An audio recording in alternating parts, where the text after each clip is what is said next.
Expectations for Chapter 11. We are jumping to Chapter 11, and this is the biggest chapter for the semester.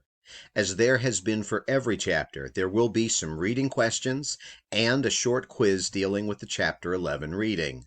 This will be due right after the second exam, so please make sure you complete this on time.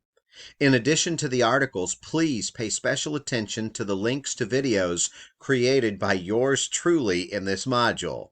This will be a very specific chapter, so some class notes and participating in the discussions should really help you. Complete the writing assignment.